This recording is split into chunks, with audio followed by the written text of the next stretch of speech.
Brenda had a one-night stand with a stranger on her 18th birthday. She was just a naive girl who got pregnant, but her aunt made it very difficult for her. Brenda, you're only 18. You must get rid of this child. This is my child, and its life matters. Then, you must get out of this house. Brenda did not want to lose this child. But then came one of the most traumatic events of her life. Where is my child? The child died in the accident. How fortunate that your bastard was born dead. I will take care of his burial. 4 years later, Brenda did not expect her past to walk back into her life. Are you Miss Strong? Who are you? I'm Mr. Tripp. John Tripp. I'm a lawyer. I've come on behalf of my client, Mr. Richard Kent. He has a business proposition for you. Brenda could not believe her eyes when she received a marriage proposal from one of the wealthiest families in town, Kent Industries. But it was a marriage contract for an heir to the Kent family's fortunes, Cameron Kent. And the offer came with $1 million. She looked at the $1 million check and said, "Are you trying to buy me like a toy with this fake check?"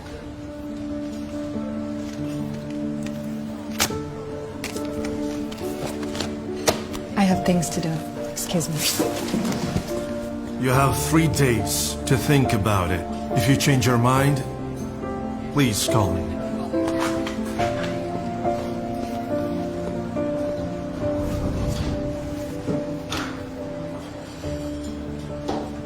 and now she had $1 million offer in her hand.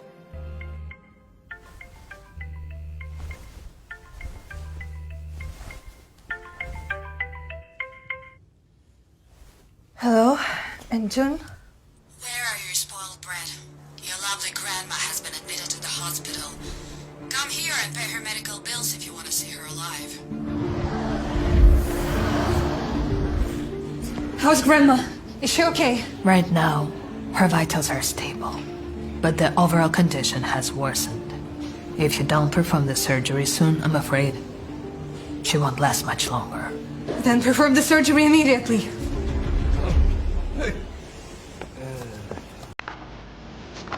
That's too expensive. Do you have 300,000 in your pocket?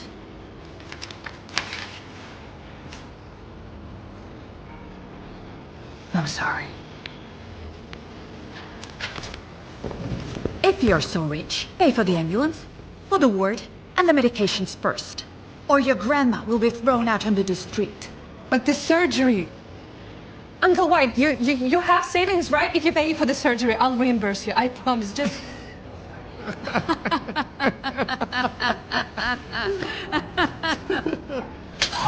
That's outrageous. Greedy, ungrateful brat. Our savings are earmarked. To help our son pay for his wedding. Keep your grubby mitts off our money. But...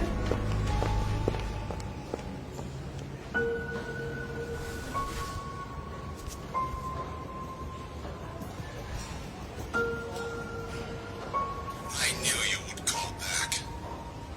I'm ready to make a deal if the bank confirms that your check is valid. I was very nervous about meeting with the lawyer. What will I say? Should I explain why I had changed my mind? I felt very humiliated, but I needed the money. Mr. Tripp, Miss Strong?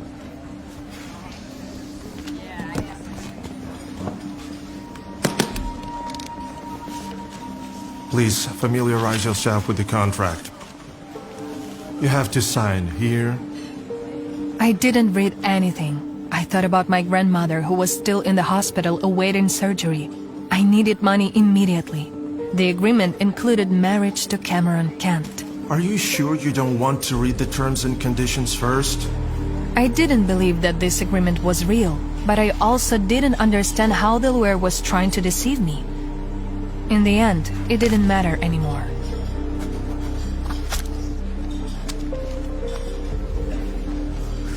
Very well. This is still the $1 million deposit from yesterday. After smoothly receiving the money at the bank, I hurried back to the hospital and paid for my grandmother's surgery. Back at the hotel, I was trying to find more information about the Kent family when someone knocked on the door.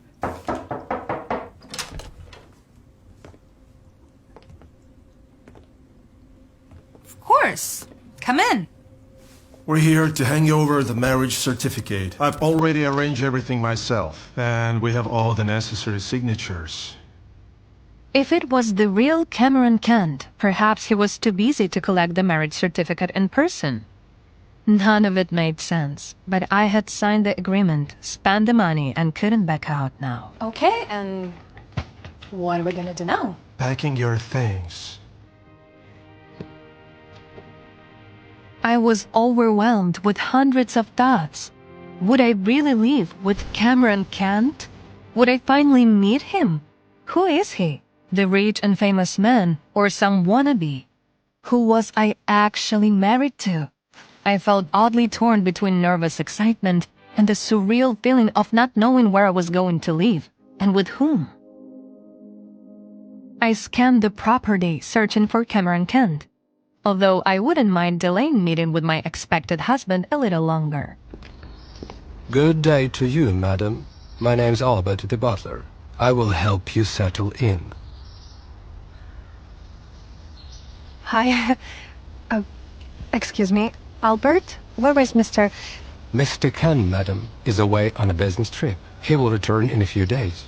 May I assist with your luggage?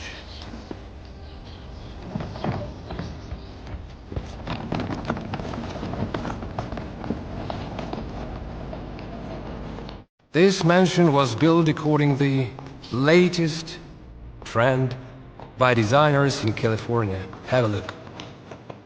Walking through this modern house, I couldn't help but plunge into romantic dreams. The walls, furniture, and even the colors around evoke images of a happy family life of luxury and love. Could Cameron Kent be not only my husband on paper, but also the love of my life? Could we spend beautiful evenings drinking wine and warming each other?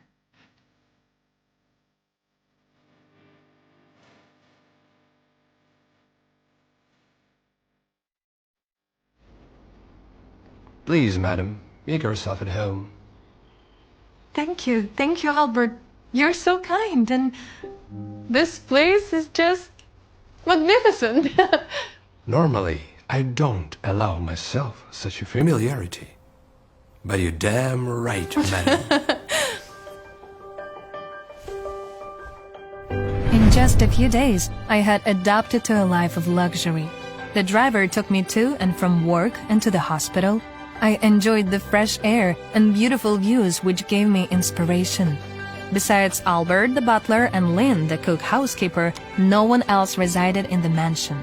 I enjoyed living there and hoped to stay indefinitely. I hoped that Cameron and I would get along and, who knows, even fall in love as a real husband and wife. I felt silly for fantasizing about it, but in a place like this, it was hard not to. To listen to the full audio series, install the Pocket FM app now. Pocket FM. Download the app now.